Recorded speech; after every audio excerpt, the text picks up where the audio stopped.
Start.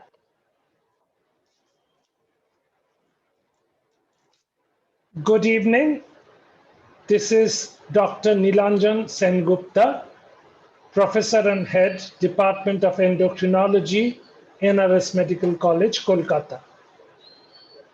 Today I will be discussing about management of diabetes in patients with COVID-19.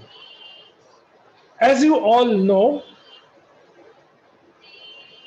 type 2 diabetes predisposes to COVID infection, as well as if somebody contracts COVID infection, a person having diabetes runs a more severe course, necessitating more of hospital admission, necessitating a greater hospital stay, or even resulting in greater morbidity as well as mortality.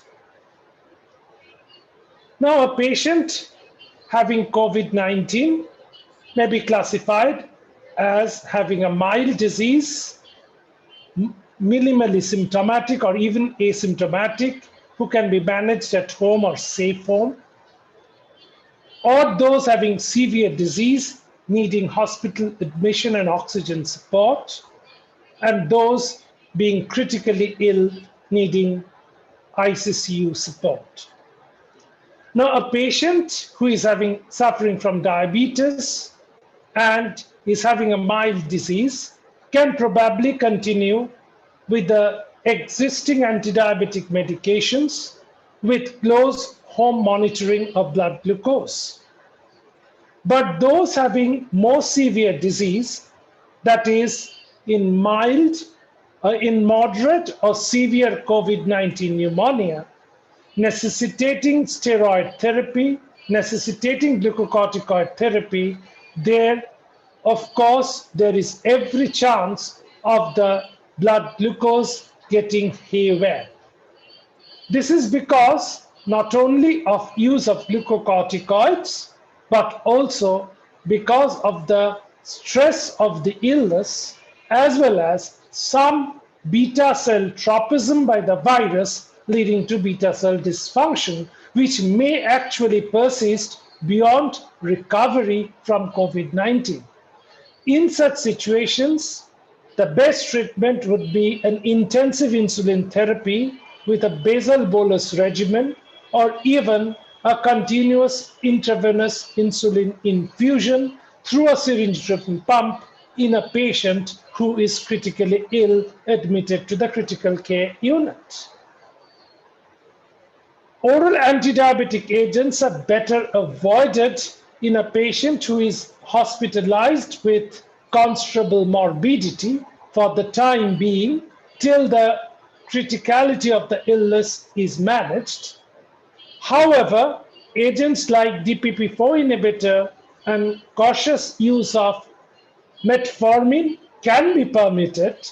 However, agents like SGLT2 inhibitors and sulfonylureas are best avoided in the critical period because of the theoretical risks of hypoglycemia with sulfonylureas and the precipitation of ketoacidosis with SGLT2 inhibitors. And in hospitalized patients, we find insulin to be the most suitable agent for controlling hyperglycemia associated with intense monitoring. Control of hyperglycemia, maintaining a blood sugar to the tune of 140 to 180 milligram per deciliter in the hospitalized patients is very critical to prevention of secondary infections like secondary bacterial sepsis or mucormycosis. Therefore, diabetes in a patient of COVID-19 should not be taken lightly. One should institute insulin therapy as and when one deems fit. One should ensure proper nutrition of the patient at the same time, and one should also ensure close glycemic monitoring by way of finger stick blood glucose. Then only we can think of achieving and maintaining good glycemic control during COVID-19 illness, ultimately that will reflect in a better and desirable patient outcome. Thank you very much.